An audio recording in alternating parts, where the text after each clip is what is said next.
Ирландия мен Дағыстанның текетіресі қақтығысы бұл жолы Конор мен Хабиб емес, бұл жолы Мағачев пенен Енгери шығайын деп жатыр ғой.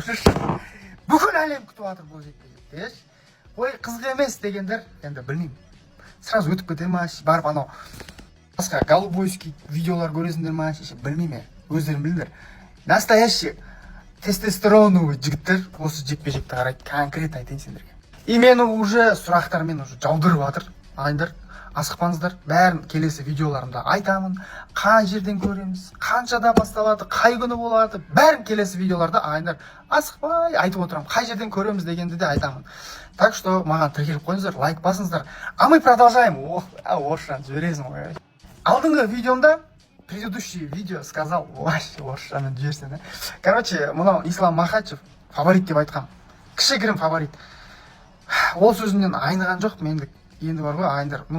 Блин, анық бұл жекпе-жек несімен қызық жалпы да. Анық фаворит жоқ қой бұл жекпе-жекте. Анық фаворит жоқ. 100% Ислам Махачев ұтады или Енгери ұтады деген ол уже қате прогноз, ол қате ой уже. Алдыңғы жекпе-жек Илья Тапурия соған Геджимен бойда соған дәлел. Ойбай, 100% Илья Тапурия деп 90% адам сенді соған. Вот еркекше сол видеоларым астын қарасында комментарийде солай ғой, короче. Бұл жекпе-жектің бір қызығы ше, мынау өте күшті борец, грэплер, мынау просто бойы ұзын боец, бірақ борец емес. Бұның антропометриясының өзі чего стоит бар ғой. Шавхат Рахмонов қалай қиналды бұны ұту үшін. Просто травмада болды да ше. Ну ладно, это басқа тема. Короче, ағайындар, не ойлайсыңдар жалпы? Давайте общаться в комментариях. Орысшаны қосып қоясың ғой, короче. Let's go commentary. Кедейліктің жебін бізде үзеге. Мынау ағайындар өзімнің дүкенім, спорт заттарын сатамыз. Пожалуйста. Мына Астана қаласындамыз.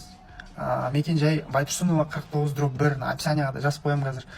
Кімге спорт заттары керек болса, там футбол, бокс, ММА, дзюдо, карате, бәрі бар, короче. Так что вот ағайындар жақсы сапада, арзан бағада, в общем. Так что келіңіздер. А так кедей емеспіз, құдайға шүкір, просто енді материальный жағынан болмаса